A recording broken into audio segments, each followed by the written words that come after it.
Hello, everybody, and welcome to the Royal Blue Podcast. It is the Monday Royal Blue Podcast, and I'm your host, Ian Croll. And today, I'm joined by the Echo's Everton FC reporter, home and away, Joe Thomas. Joe, how are things? Everton free weekend, what did you do?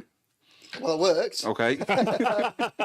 and I got some sleep, and I enjoyed things like other teams failing to take opportunities. It's weird, isn't it? It felt like the easiest weekend we've had in ages. It felt like the best weekend we've had. I wrote my post-Man United match report was maybe this team just needs a break without playing, because if it's not playing, it can't damage itself. And this weekend was testament to that, I think. Yeah. Felt like actually a pretty good weekend. Felt like the best case scenario really for Everton, I think, with the results that went. And you know what? Yeah, as a result of that, not having to, watch them extend an unbeaten sort of run without a win or anything like that, or just infuriate us anymore, was probably, a positive, I think. Okay, well, we're also joined by Echo Sports reporter Matt Jones. Matt Jones, Everton free weekend, what did you do? It was my daughter's first birthday this weekend. Oh, amazing. So we went to Windmill Farm on Friday, and then she had a party on Saturday. And then it was my mum's birthday yesterday, so non-stop. So I didn't really think about Everton at all. So Jam-packed weekend for you. It was absolutely wonderful, yeah. Very nice. Okay, well, congratulations. Happy birthday to your daughter. The agenda today, we're obviously going to talk about the slap heard around the Algarve. Just touch on that a little bit. We've got to talk about it. Jesus. I know it was, over the weekend. It is Monday. We will talk about it a little bit. Joe's written a couple of pieces on that, and we'll get his thoughts, and we'll get Matt's thoughts as well. We'll also look at the weekend results, which obviously benefited Everton quite a bit. And then it's going to be a big week. It's going to be points deduction chaos expected. Joe, another piece that you've written and a headline centred on that. So that's pretty much the agenda. We are live, YouTube and Facebook, so please get your questions in, get your comments in. I'll put them to the lads, and we'll see what we can do. We'll see if we can answer them. But yeah, I mean, Joe, first of all, have you ever been to the Algarve? Have you ever been to Portugal? I've been to Portugal. I've been to Lisbon. I've not been to the Algarve. No. Lisbon, phenomenal city. It is, yeah. Was that? Yeah. That wasn't when Everton played in Benfica, was it? No, it wasn't. No, I went to Lisbon when Everton played Benfica, and we got 5-0. Smashed 5-0. Yeah, Coleman debut, wasn't he? Played left back, I think. Dan Gosling was right back, and it was I think they were up against Pablo Aimar and Angel Di Maria, so it didn't go well. Yeah, I quite like Portugal, to be fair. It's always been like a go-to holiday for the Kroll family when we ever go. I stag do in Lisbon. No way, did you? Yeah, it was brilliant, yeah. Very, very hilly, so when you've had a few bevies, getting up towards the top end of the town is hard work. The lactic acid in those cars. Oh, yeah, absolutely. But no, it's an absolutely cracking place. Yeah, absolutely. I'm quite prone to going to Albafiore, a little place in the Algarve, just in case anyone's interested. Let us know if you've ever been to Portugal. Let us know if you've ever been to the Algarve. Let us know the best place in Portugal. If anybody didn't know that we were 1 week into 3 weeks of that game, then we've got to talk about Sutton, haven't we? Yeah. Okay, let's get down to it then, Joe. I'm just going to read a snippet. I mean, a lot of people obviously know about what happened, but I'm going to read a snippet from the Mail piece, basically, who initially reported this. So, first of all, Everton's training camp in Portugal this week was marred by an altercation between manager Sean Dyche and several of his players. Dyche shocked his squad by aiming a jocular slap at the head of defender Nathan Patterson during the meal. Dyche's intentions were harmless, and it was otherwise a good-natured evening, but the 52-year-old appears to have connected with Patterson more forcefully than he intended to, leaving some players unimpressed. Dyche is understood to have apologised to Patterson. So, Joe, can you shed any more light on this incident? And, is the line drawn under it now, or over it? Well, I think a line's been drawn under it, yeah. I think that when... in fairness, it was the Mail that broke this story, but when it emerged at Friday night, just as we could get into the weekend, it was the last thing that I wanted to read. I wasn't aware of it before then. And obviously, they still took, 2 days for it to come out. So, I mean, that probably suggests that it wasn't the big blow-up that had agents and players and, all sorts of intermediaries and staff talking about it from the minute that it happened. So I think that's probably a positive sign that we can read into it. But yeah, when it emerged, I was a bit like, oh no. I thought, again, like I said at the start of this podcast, Everton without football was going pretty well. I think it still is, to be perfectly honest. But yeah, I mean, obviously it was a flashpoint that none of us wanted. But I think it was just pretty much just a misunderstanding.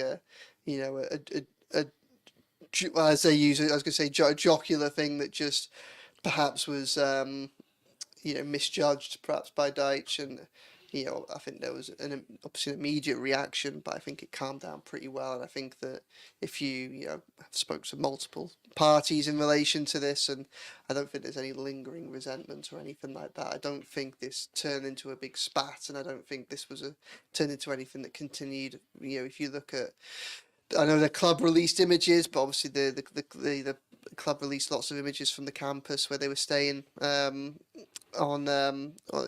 the week, and they include pictures on Thursday, so the day after this was obviously on Wednesday night. And there are lots of happy, smiling. Everyone's there. Nathan Patterson still in training, and he's smiling in photos with everyone. So I think everybody's moved past it quite well. I don't think it's. I'll be honest. I think when you bear in mind that Luton threw away a 3-goal lead on the same night, I'm not even sure it's the most important thing that happened on Everton's Wednesday night, to be honest. But yeah, obviously it's not something that we want to be reading. It's not something we can ask Dyche about for another couple of weeks. I'm sure he'll be great in response to whoever throws that to him. In fairness, I'm sure it'll be surpassed by other news over the next fortnight before we get into things like the pre-Bournemouth press conference, which is still 10 days away from now. So until we get to go into that, so I think probably even more helpfully is if there was anything that needed diffusing. Well, Patterson's gone off to join the Scotland team, and several of the other players have gone off. And I think some of the players will be having a break this week as well from Finch Farm. So if there is anything that's lingering, there is every opportunity for it to diffuse before we get back to the high pressure environment that is going to be Finch Farm heading into the last 10 games. I mean, if it's over, it's over, Matt, then that's fine. But it's obviously not something that you want to see coming out of your football club, regardless of whether it was a jovial, whether it was an accident, whether it was just like say a joke. What was the first, thing you thought of when you saw it? All we asked for is 1 week of normality with Everton, isn't it? It's just funny, isn't it? I mean, that's just like you've still got I don't think I've got room anymore to just be miserable about Everton, and because the form is awful. We've got all this stuff going on off the pitch, and the takeover might be happening or might not be happening, and then we've got potential consequences of that either way.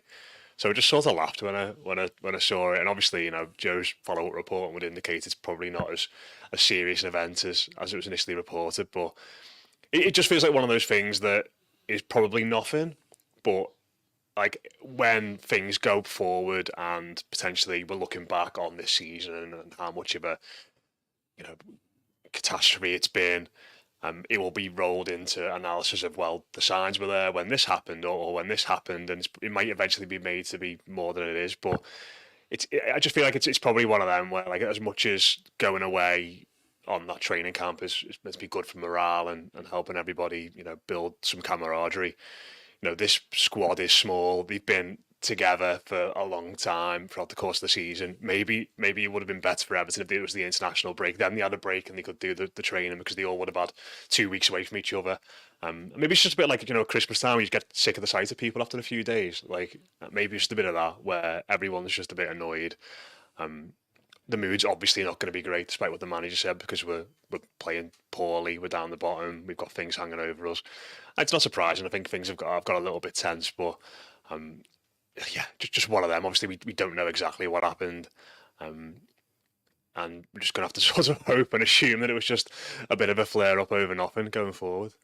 I mean, we weren't there, so we don't know. There's no footage of anything, but Dyche clearly read the situation a little bit wrong.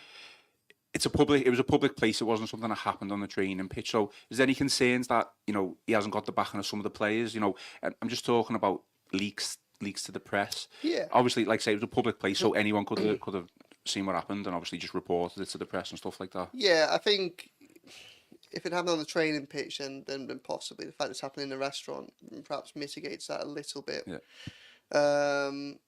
I think it was a public restaurant, and I don't want to dive too deep into cliches, but if you're talking about luxury golf resorts, in Southern Europe, there's only there's only so many places you can go to in Europe right now and go on those types of holidays. Because of the time of year and get the warm weather, and there are only so many people and certain types of people can really afford those types of holidays. So really, I think that I know that there were kind of people that heavily involved in football that were there the week before. Like, I don't think it's something that's off the radar for anyone. I imagine it's the type of place where you go and you would have the likes of football agents and middlemen and owners and chairman and things like that, just ex-players, all those people that, probably football's chattering classes, that some of which may have a relationship with journalists, some of which may have a relationship with the Mail. And similarly, the people that might be going, members of the public that might be going there, again, I'd like to be switched on to sport, because I think at this time of year, you're probably going there not for a family holiday, but for a golfing holiday or something like that, or to use the luxury kind of campus and the gyms they've got there and the aquatic centre and just that area. So, like, I don't think it's that much of a surprise that it got back to someone over here, that it came out. And I think that, I don't think you can necessarily trace it back to a player. It might have come from a player, or it might have come from a player. It might have told his agent and things like that. Someone like that might have gone to the Mail. But there is a very believable scenario here where this wasn't someone from within the camp that's kind of leaked this. So yeah, and I think probably what backs that up a little bit is Everton isn't and hasn't been a very leaky place for a while. Not a lot tends to come out. Look, I think that we all see Dyche from afar. And I think we can all tell, there are times when, sometimes his jokes don't come across particularly, the amount of times I've sat in a press conference and he said a joke, and because no one's laughed, he's then had to go back and say, that was a joke, by the way. Yeah. And it's like, because the room just hasn't read it. Just like, awkward, I think he has It was like the Dan Juma thing, wasn't it? When he flew. He said he flew from Manchester to Liverpool or something, wasn't it? And everyone thought it was real for a while. All the aggregators are there and all that, the sites are just there showing it and things like that. And I think he's that type of personality, and obviously these players been in close proximity for him. Is that Dyche's fault, or is that the people, like the media, you guys? Like, I'm not blaming you. I'm just saying. It sounds like it. Is he too deadpan for his own good? Sometimes I think that. Like, I think that where he perhaps. Where the misalignment... Fucking hell, I'm turning... Sorry, I just sworn. That'll get it to that. You're watching that live. I'm turning... What covering Everton does to you. We do apologise. You can tell Joe was really stressed. Like, I kind of... the reason I swore then was because I could just feel myself turning... People have mentioned it. Like, I'm spending so much time with Sean Dyche, and his vocabulary is just seeking into mine. And I was about to talk about the misalignment of perception, and I could just feel myself just I could try and going down that wormhole. But I think that perhaps there's a recognition, and I think a failure to recognise sometimes, and this goes from both sides, from the press and from Dyche, that everybody's working and people are under different types of pressure at different times. There's certainly things like perhaps more. Yeah, football media is very just, I say difficult in context, but so much of it happens in front of the camera, and then there's an absolute bun fight to kind of get the information out there, to interpret it, to analyse it. And I think for so many of the people in the room that are there, whilst they're closest to what's going on, they're often the last people to get anything out, because so much of it is live these days. So someone sitting, in an office or in a, or their home can immediately get something out there. Whereas the people that are asking the questions, like myself, it takes it because you've got to go through it. You're there and things like that. And I think sometimes that isn't really lined up very often. So perhaps it might be a joke that he's tried to slip in, thinking that we're more perceptive to that than we are, when really we're getting our heads down, trying to read into what he's saying so we can ask the next question. But I think that we've seen that his sense of humour is one that isn't always possible to read straight off the bat. Is that because of Everton's situation though as well? We're not in a good situation. You see other managers where teams are performing well. Even when things are going well, I think that's just personalities. Okay. I don't think that. Look, I mean, I think that an atmosphere is like in a room might be more willing to take a joke when things aren't as bad as they have been recently. But I think that these things still happen when they were going 4 games win, when they hadn't lost away from Merseyside in months, when just after Bournemouth and when they secure survival, or after Brighton when we have one of the biggest away wins in modern history. For so many reasons. So I don't think it's necessarily anybody's fault, and I don't think it's necessarily anybody's intention. But I think for anyone who kind of watches Sean Dyche's press conferences, I think we can all see that there have been instances when perhaps a joke hasn't quite landed as maybe he thought it was, or on the flip side, a kind of a lighthearted question from someone has not landed right with him, and there's just that little bit of a jarring or a little bit of friction. And I think with that in mind, I think it's very, very easy to see how an innocent joke could be misinterpreted or just spark a little bit of surprise or reaction, in that split second that it sounds like this happened in. I think it's like, in that situation, and maybe the same thing with this situation, it's like, know your audience sort of thing. Like Joe said, if you want to make wisecracks while everyone's typing away, not really listening to what you've got to say, but sort of getting it down so they can get it shared, it is one way. And in this situation, it's, if you're gonna I don't know what the exact terminology was, if you're gonna aim a jocular slap at someone, don't do it to a lad who has not played any football recently and has found himself the 4th choice right back, and he might just be a bit annoyed and a bit fed up at the moment. Like that feels like a bad target. Maybe just don't do it at all. Obviously, don't put your hands on people. It's in that situation anyway. But if you're going to do it to someone, don't do it to someone who might be a little bit annoyed at you anyway. Might be a little bit miffed and feeling a little bit down about the whole thing, because it might not, not go necessarily well. Because Patterson is. You put yourself in his position. He arrived at the football club and it felt like he was going to be the successor to Coleman. He was going to, after that first full season under Lampard, when he came in, had a great start, had a great game against Diaz in that derby, and I think we all thought, right, here we go. We've cracked this right back position now for a long time. His stock has just fallen and fallen and fallen to the point now where he's behind Seamus Coleman, behind Ashley Young, behind Ben Godfrey in the pecking order. So maybe, again, we don't know what happened, so I'm not going to sit here and say maybe he shouldn't have lashed out, because we don't really know if he lashed out or it was just a case of him getting up and being a bit annoyed. But like I said, just maybe think a little bit more about your targets, in inverted commas, when you do this sort of thing. Yeah, I don't think anyone lashed out or anything like that. But obviously, I think what adds the situation over it being Patterson as well is just, you see those stocks falling. It feels like largely stocks fallen for not his own fault as well. Like, obviously we don't see what goes on the training pitches, but he has had runs in the team where he's done all right, and then it's injuries have held him back. He has had a few injury problems that, again, you mentioned that derby, he got injured after it, and it just felt like such a shame, because it felt like he'd made real steps forward at that point. I think there's obviously a talented player in there, because Bayern Munich were looking at him in January.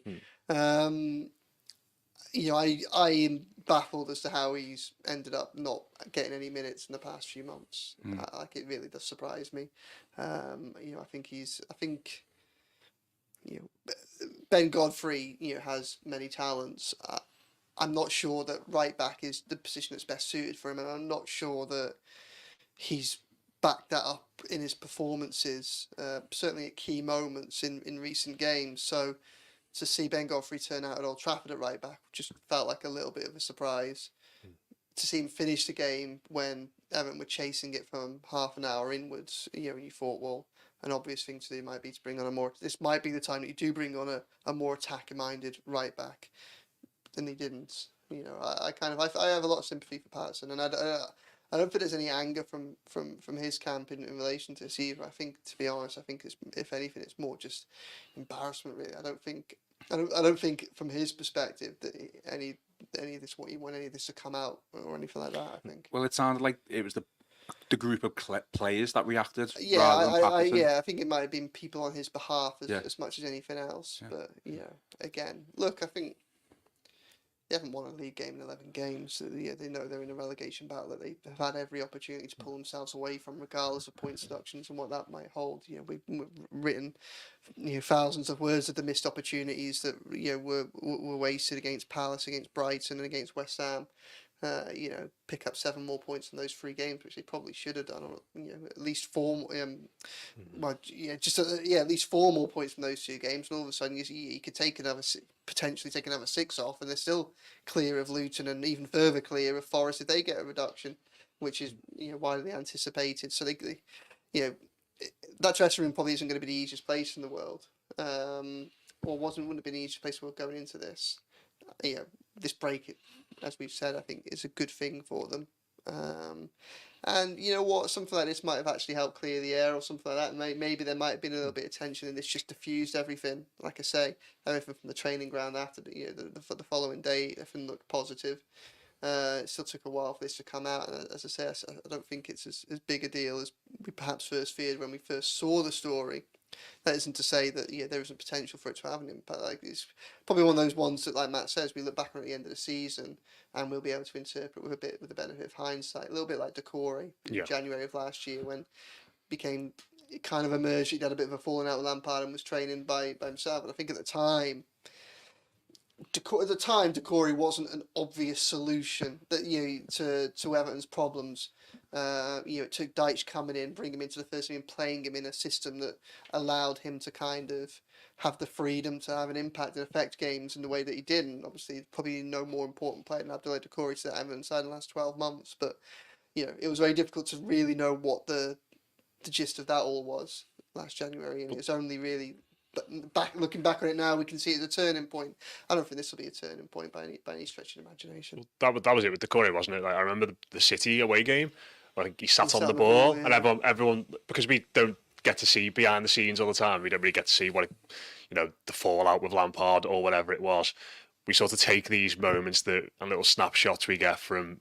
We see them on the pitch or what we read in the press, and maybe we're all guilty of just blowing them up to bigger than what they are. And I think that Decore thing in the warm-up, we were like, oh, get him gone. How dare he sit on the ball in the warm-up? But it's probably just a player who's fed up with his lot at the moment, fed up with the manager, and just showed that for a split second in that incident. And maybe it doesn't mean we need to chase him out the football club. And maybe because Patterson reacted in this instance, or players reacted in this instance, we have to consider it a huge, divide in the camp and there's crisis and chaos necessarily. Maybe it's just, they've been out for a meal, maybe they've had a couple of drinks at the end of the week, and it's all just got a little bit heated for a split second, and that's it. And like Joe said, a bit like Joe swearing before, actually, maybe it just diffuses the whole thing a little bit. It makes us all calm down and relax. I mean, with the international break in the next fortnight, and with the way that results have helped, and the fact that we'll probably know what's happened to Forest before Everton kick a ball again. I'm not sure if we'll know what's happened to Everton. Obviously, they haven't had their hearing yet. So,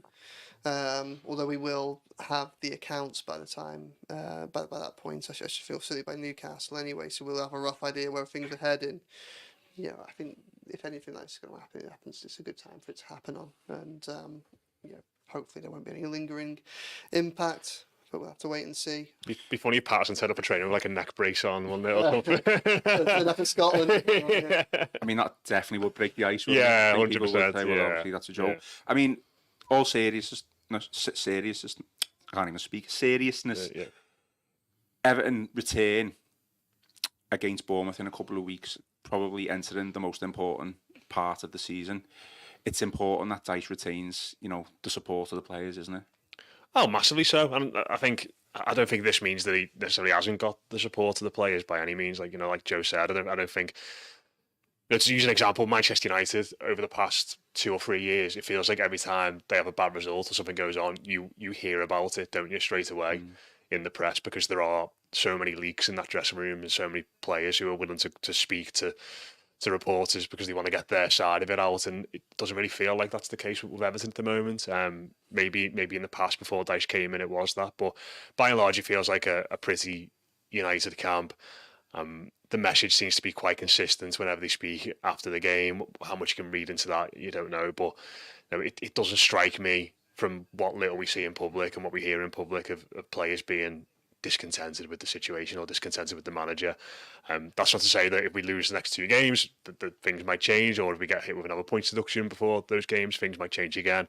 But I still think actually quite surprisingly so. It feels quite surprisingly united given the fact that we've had all these things thrown at us this season. But I think it's one of those things that is quite fragile, isn't it? I think trying to maintain that, steering through these choppy waters of relegation battles is going to be difficult for the manager. But I still think it's there just about. Well, the only way to hit back at everything that's happened, obviously over the weekend, and what could come in the next 2 weeks, is just win against Bournemouth, and that'll just put everything to bed, won't it? Winning games is mad. It does help, doesn't it? At the end of the day, that's it. Yeah, it's.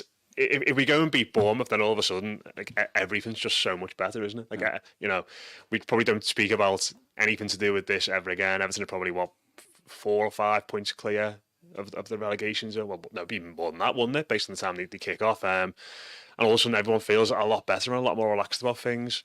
So yeah, like as much as we talk about all this stuff around the football club and around the players, through the context of a win or a win and a draw or a 3-game unbeaten run, these things look completely different. And I think it's just the fact that we're all a bit tired and a bit fed up with this football team just not winning football matches.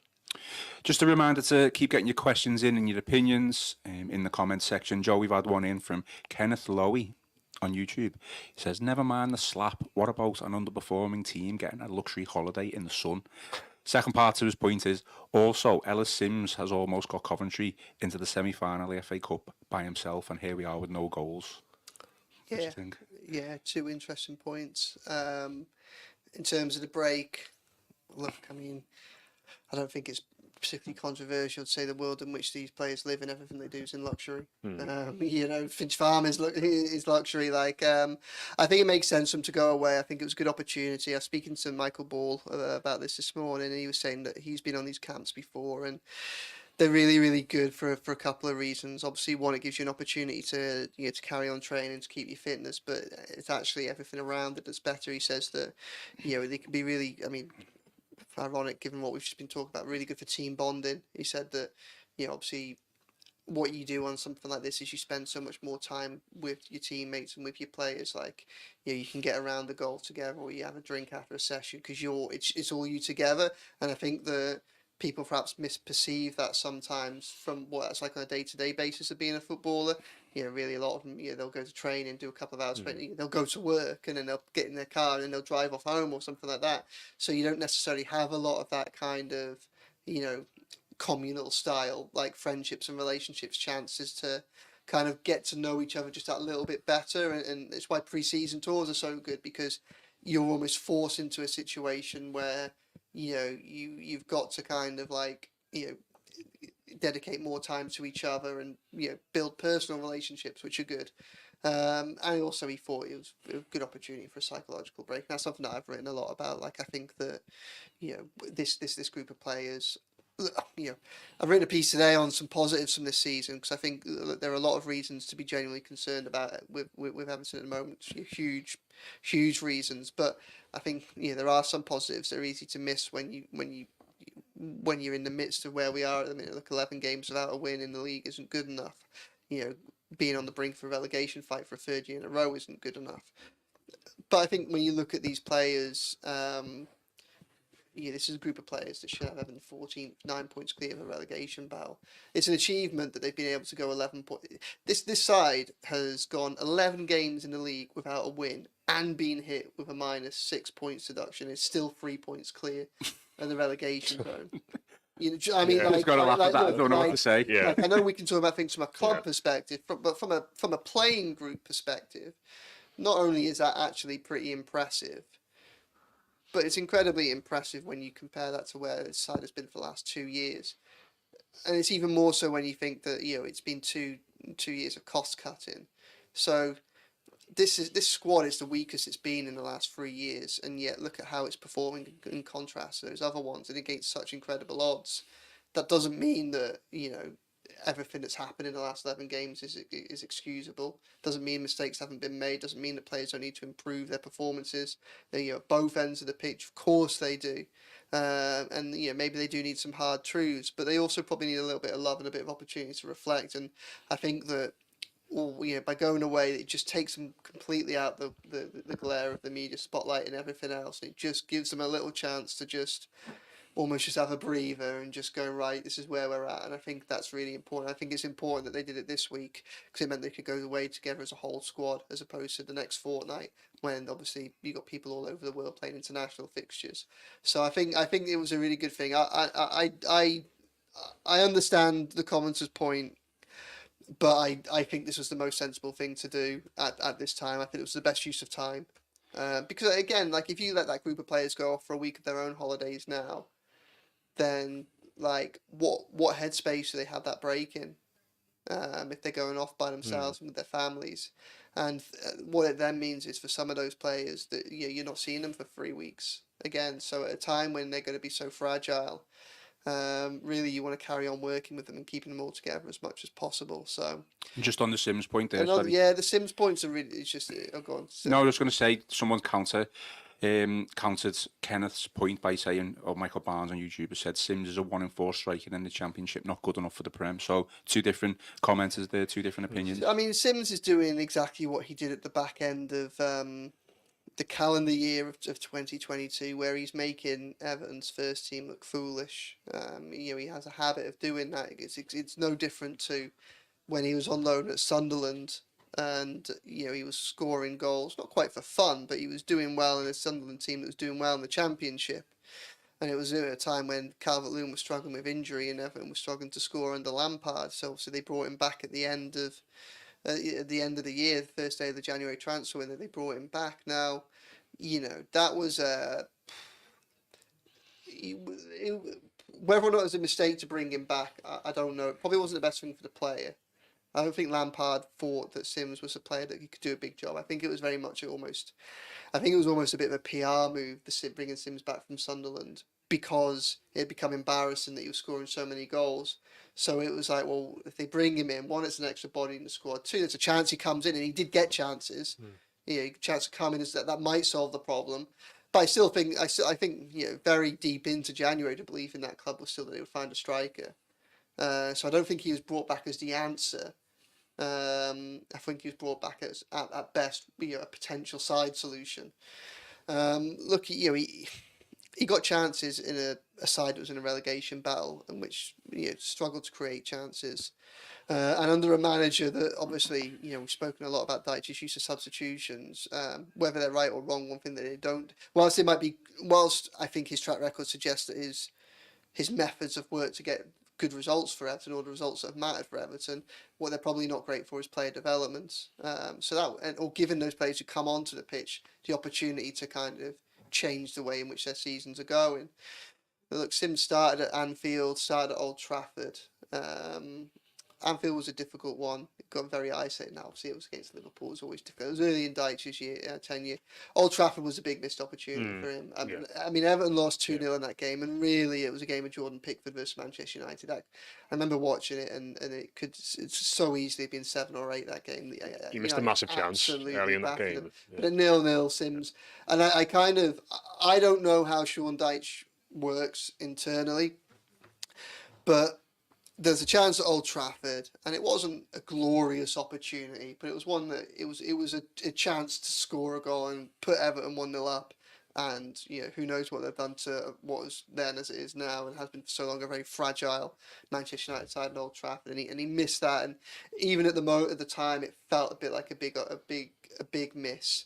And it's similar. Like I kind of draw comparisons to Tom Cannon against Stade Lyonnais. I mean, I know this is a niche reference, but in that friendly game at the end of the kind of the Alpine pre-season, Cannon started in that game, and he had a similar opportunity where you're not saying it's a bad miss, but what it is a missed opportunity to score and to maybe catch Dyche's eye and just.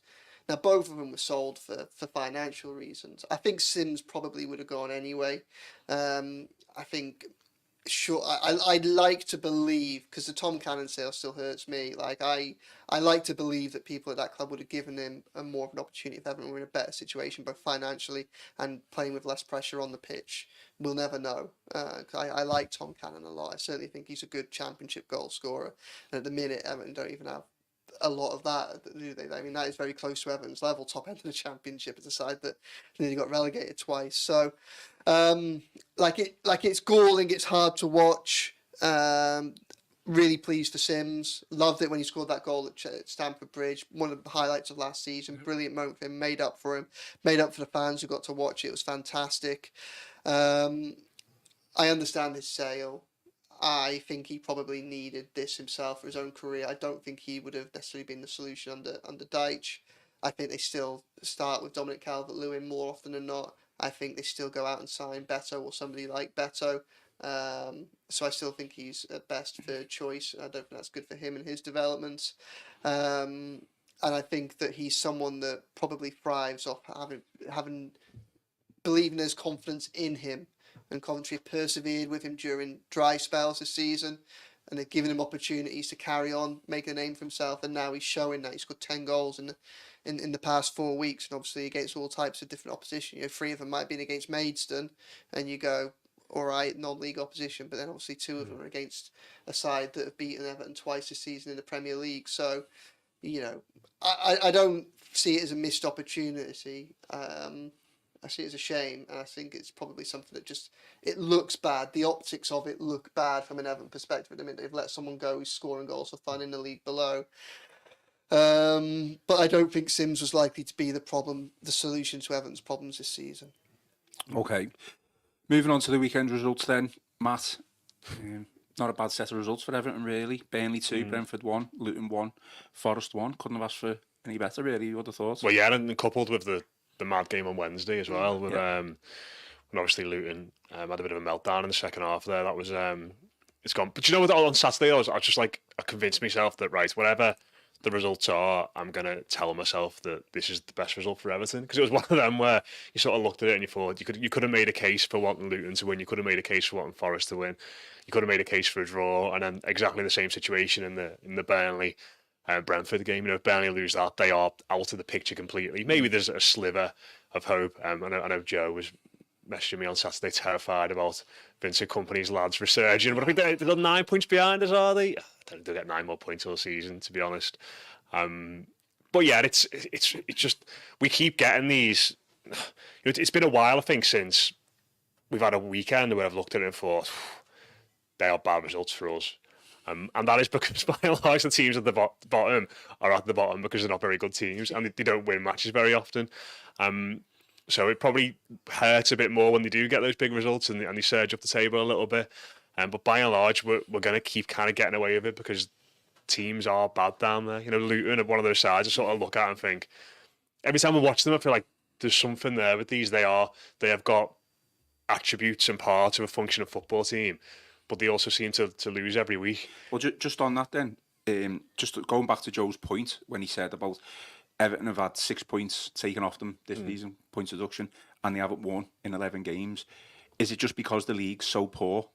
Oh yeah, down there. Is that like if like a Leicester or a Leeds were still in this league, like we'd probably be in the relegation zone, wouldn't we? Oh, massively so. Yeah, I don't think you can escape that. And as much as all the stuff that Joe said is still relevant about this team and where they should be and all that, we have got lucky. We've got massively lucky that all these things that have happened to us in a season where you've probably got the 3 worst promoted teams maybe ever in the history of the Premier League. You know, you look at, you know, I mean, as a collective there, because obviously you've got Derby, who were awful, and we've got some other ones that have come up and just completely tanked. But as a trio, it's hard to think of 3 teams that have come up and looked less ready for the top flight. So we have got really lucky, but we are still down there. And you know, the frustrating thing, like Joe said, you know, I think you've summed it up so well in the last few weeks, where you've said that I think Everton at times this season can look at external factors and go, everyone's out to get us here.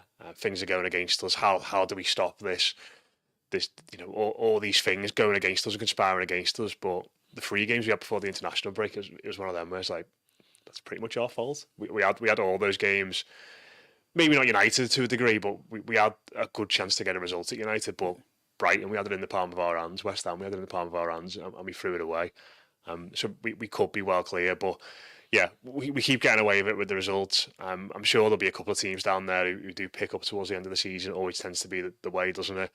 But hopefully it's us, or hopefully we've got enough of a gap between those sides and us that it doesn't really matter. But it's hard to even plot your way out of it, isn't it? Because we don't know how many points we're going to be on by the end of this week. We don't know how many points Forest are going to be on by the end of this week. How many points we're going to be on by the end of our appeal for the second charge, whether Forest appeal with theirs. So it's just about getting that, it's a very obvious point to make, but it's about getting as many points as possible so that when we do potentially get hit again, that we're still thinking, right, but we're still okay here. We still got a big enough gap. But just on that then, for me, it was a particularly bad result for Forest with what's around the corner for them. Yeah. Winning the game and then to end up drawing the game, obviously they could have lost it, so it could have been a lot worse. But the fact that they're more than likely to get at least 6 points taken off them now, they've missed a chance there to at least pull away from or get a buffer between them and Luton, haven't they? Yeah, and I think that from what I've seen of them, and I don't watch them every week or follow what the manager says every week, but it feels like they are slipping into that sort of mindset that I said before about everything's against us, and they are starting to feel very sorry for themselves. If you look at the game against Liverpool, where a bad decision goes against them, but there's 2 minutes of football before they concede that late goal, and then they've got Clattenburg bizarrely coming out and making I mean, what's that like? That in itself is a wild move, isn't it? That going and getting him in a way feels like a football club that's just kind of completely run out of ideas and are getting a little bit desperate. And I don't know if the deduction for them will galvanise them in a way it maybe did us, or just send them further down into that spiral. Obviously, they've changed the manager, and it's not really worked, has it? And I think that the thing with them as well is that maybe where it was easy for Dyche to kind of bring everybody together at a time when Everton were hit with adversity, their squad's so massive and it's probably got so many cliques in it and so many people who were annoyed about not playing matches or unhappy with things, that can you bring together a squad of 40 players? Is that doable? If you get hit with a deduction, I imagine it'll be easier for them to have factions of that squad that slip into mindsets that we all feared would happen with Everton, where it was a case of, this has got nothing to do with us. So I think he has got a tough job on his hands there. And it's going to affect teams in different ways, isn't it? A points deduction for them might not necessarily yield the same exact pattern that it did for Everton. Their fans might not react in the same way as our fans did. So it's a case of just having to wait and see, because there's absolutely no precedent for it. It's not really. It's not really something I could get excited about. Forest getting deducted 9 points if it does come through today at some point. But it helps Everton at the end of the day, and that's a good thing. But listen, it's not really the football I want to be enjoying and I want to be watching between now and the end of the season. Getting our calculators out, looking out on the Premier League website for statements about points deductions. It's all a little bit sad and boring from my point of view. Joe, just a line from one of your pieces over the weekend. So it says, Vincent Kompany says his Burnley side is still fueled by belief after holding on to a vital win over Brentford. So was it important that Brentford lost to kind of keep them still in it? Or are you, Matt touched upon it a little bit, are you a little bit worried now Burnley are going to go on a run? And I'm not seriously worried about Burnley, but what the unknown is the points deductions, and I have absolutely no idea where they're going to go with Forest or where they're going to go with Everton, and I think that how they treat the two of them will have an impact on both clubs' mentalities as well. If there's a perception that one club gets away with it, whereas the other, if Forest, so imagine if Forest came away with 2 and Everton got another 6, and you're thinking, how does this all work out? Obviously, both sides have very unique sets of circumstances and explanations for what they've gone through, and we don't know if they're going to be punished accordingly. I think it was a good thing for Everton that Forest didn't hold on to that win, because then obviously what it does do is it would give them a 2-point head start on Everton for anything that does follow. Luton failing to beat Bournemouth was the big one, because if they were sat there on 25 points with us all, and we were both there thinking, well, the starting point for any penalty for Forest and Everton is probably going to be, the starting point is going to be 6, and it might go up or down either way. All of a sudden you could be in a situation where you're playing 2 or 3 games, you've got to find 2 or 3 games to catch up with Luton. I think Everton, I think 2 things are important to remember is, one, that out of Everton, Forest and Luton, only one of those 3 sides would go down, unless Burnley do something amazing. Like, it's not any 2 from those 3, it's 1 from those 3. Obviously Brentford in there again, but I do kind of think that Brentford they've had a lot of injuries. I think they've got goals in that side, and I think that the points deductions, which feel inevitable for both Everton and Forest, will probably just skew that a little bit and just help them push clear. Yeah, Luton not winning that game against Bournemouth was just absolutely huge, because they were sat level on points. Like Luton now, for everything that we're saying about how we're worried about points deductions, things like that, Luton's next 4 games 3 of them are away at Tottenham, away at Arsenal, and away at City. I mean, look, even if Everton, say Everton got a -3, we're on the same point, they'd be above them on goal difference. Now, Luton play Bournemouth at home in between all those games, but you feel like 3 points, maybe 4 points maximum for them, and then that would be a very, very good return for them. So, like, I feel that, Everton will still have everything in their own hands to stay above them.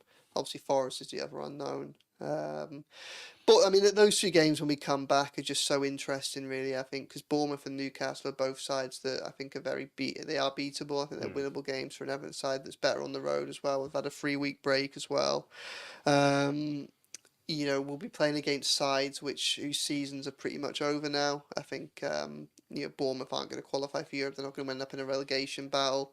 Newcastle, it feels like they're heading towards that direction. Obviously, there's a chance they can push for Europa Conference League, but they look like a squad that just needs summer now, just to kind of rebuild and reflect on what it is that they're trying to achieve there.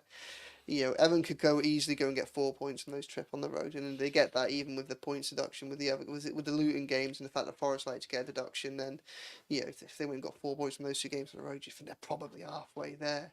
They could easily go and lose both, and that's where the problem, and that's where that's the only nerves I have with things like the Patterson and Dyche incident at the weekend.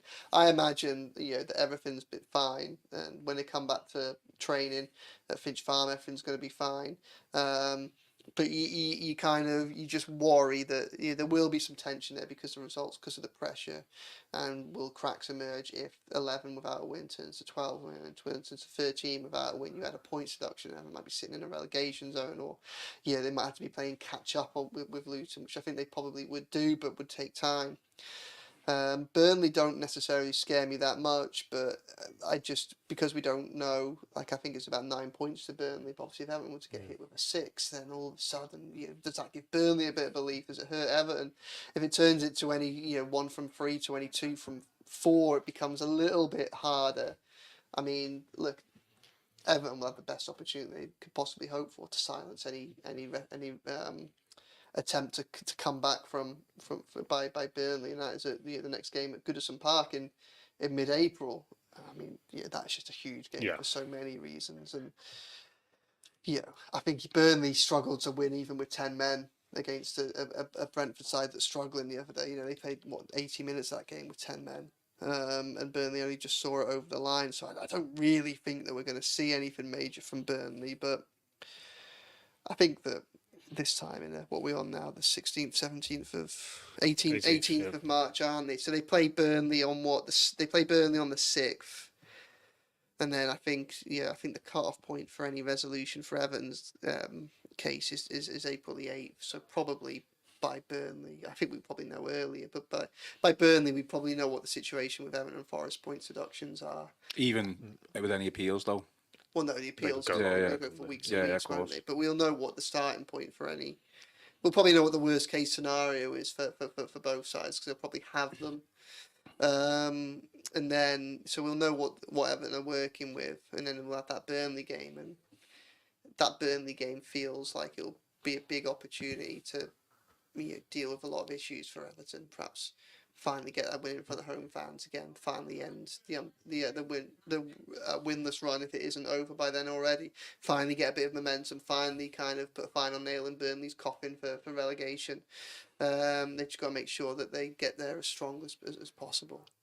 They've got to beat them. So that Luton game away at Bournemouth, that is surely going to have an impact on them, because I think it was at half time, just seeing the score 3-0 to them, I was thinking, this is going to be the Brighton that we had last year. Do you know, the game where you go away from home against a team that are better than you in the league, and you just, like, everything just clicks, and you just go, here we go. And we're gonna go on from this now, and we're gonna be sound. And what happened in the second half, funny enough, is sort of what I expected us to do at Brighton a year ago, where it all just sort of unravelled. But for it to unravel in the way it did, and the way they conceded the goals, the late goal to lose the game. And I think Edwards afterwards, whenever I've seen him interview this season, even after defeats for them, he's always been quite upbeat and quite positive. He just looked like a man It was a killer for them, yeah, wasn't it? It was an absolute hammer blow, that. And I think to then follow that up with the performance and results against Forest, I know they got a late goal, but that's one you'd think that they've got to win that. And all of a sudden, I think them as a football club will feel like, right, we've been doing loads of stuff right here. And then we've got this spell of games where we've got Bournemouth, where we've got Forest, and we'll pick up points there to go with the performances that have been quite decent recently. And for it to unravel like it did, like I feel like that's going to take some getting over for them, especially now when they be looking into those fixtures, as Joe said, and thinking, where's the next point coming from for us? So I think that'll be tough for them to get over. But obviously, it's going to be interesting to see how Forest respond to what could potentially happen today. Yeah, and it's, Joe, it's so frustrating, isn't it, that it highly likely this season, the fight for survival is going to be decided off the pitch rather than on it. So we're expecting some sort of decision on Forest certainly this week. I think you've suggested that we might even get it as early as today. But another one of your headlines here, which I'll just read out: key days ahead as Premier League season threatens to descend into chaos. And regardless of the whole situation, whether you can blame Everton, you can blame the Premier League, it is absolute chaos, isn't it? It's just not what we want as football fans. Yeah, it does feel like a complete farce, doesn't it? I think that on the Forest, the people a lot closer to the Forest case than us seem convinced it's going to be very soon, and possibly even today as we speak on Monday, which is far quicker than it would have been than it was for either Everton or the appeal. So I'm a bit surprised that people are so convinced it's going to be today, but obviously they have their own sources and will be much closer to that situation. I think there's probably a recognition from the Premier League that things need to be quicker this time round because of the cases in the end of the season approaching. So yeah, I mean, I wrote that today. Basically, Premier League's going to go 2 weeks without a ball being kicked, but the battle for the bottom of the Premier League table is going to continue at some pace, and it's over to the lawyers. The KCs that KC's arguing behind closed doors are going to define the where everyone is for the rest of the season, and that doesn't really feel right. And I think that we can all agree that regulation is needed in football, and clubs that breach the financial parameters, they've signed up for them, they know what the rules are, they have to live with the consequences if they break them. But surely it makes more sense for these things to be done in a closed season, really, and then you either whether you start a season on minus points or you have taken off retrospectively, there isn't a perfect solution for this. There isn't a happy scenario which is good for football fans if things are decided off if footballing matters are heavily influenced by matters off the pitch. But I guess we all accept that there's a need for proper regulation of football clubs and their spending. So you're gonna have to deal with it one way or another. But what I think we could probably all agree with is that this isn't a happy solution for all these things. What Everton have been going through this season, what we're going to go through in the next few weeks. Question here from James Bliss on Facebook for you, Joe. Any thoughts on whether both Everton's and Forest's imminent points deduction will be deferred until next season, on the basis that you shouldn't receive multiple points deductions in the same season for different counting periods? I mean, we've discussed this at length, haven't we? But yeah, I mean, everything is being geared up for punishments to happen in the same season, so it would take a very big change of protocol to emerge from these for that to be the case. I think he makes a good point in the sense that you would think that if Everton's was to be deferred, then it probably has to be the same decision for both, because this is for the breaches that are being alleged and heard at the minute are for the same financial year, because obviously Everton's first one was for the year before that. So if if one was to be deferred, it would make sense for both of them to be deferred. But everything is being geared up. The rule changes in March 2023 were all designed. The bringing forward of the deadlines for the accounting for the dates by which the PSR calculations were due to be submitted, which was 31st of December of last year. That was all done with this in mind, that the punishments happening this season. So I think it would be a very strange one if that was to happen. I think it would be a big surprise. I'm not saying it couldn't happen, but I think it'd be a big surprise. It would go against everything that the rules are currently designed to do. I think also just in relation to the two punishments in one season, it's probably worth remembering that the Premier League wanted to deal with Everton's first case last season. After obviously they charged, I think in March, they wanted to, the Premier League's perspective, they wanted that to be done with last season. But really, because of the time frames, this is why they brought forward this year. I think it was basically said it'd be impossible to have a fair argument over this within the remainder of that season. So that's why it's kind of been brought back. So it's not, I mean, it's it's a product of the Premier League's rules, but it wasn't Premier League's intention for there to be 2 punishments in the same season for one club for 2 different accounting periods. But we are in that situation, and unless there's a big change of heart behind closed doors, there's nothing currently pointed to suggest a deferred punishments. I mean, the table is obviously going to change, you know, back before we kick a ball, isn't it? So that's just a frustration in itself. But it might look good if Forest have got a points deduction. Yeah, again, like, it's one of them. Like it is good for us, but just it's like, you know, like Joe said, the battle of the KCs. It's hard to. It's not like you're watching a match and Forest lose, and you can be like, you can take some small bit of joy from it. Is it just going to be like a statement there? It's like, oh, there we go. It's, you know, Everton haven't done anything, have they, necessarily to merit being further away. But yeah, it's hard to find a solution. But maybe like a manager battle royale in a Portuguese restaurant or something could be the way to go about it, to decide who stays up. I'd fancy Dyche's chances against maybe not against Company, but anyone else certainly. What about those videos that you see online now where it's like slap championships? You've seen them? Yeah. I think it's like Russia or something like where they do. So who can take the most face slaps? Yeah. 3 rounds, see who goes down first. I mean, it feels like it's been about 2.5 years of non-stop face slaps. Like, it just, you know, it'd be nice for some peace, wouldn't it? Like, yeah, it will.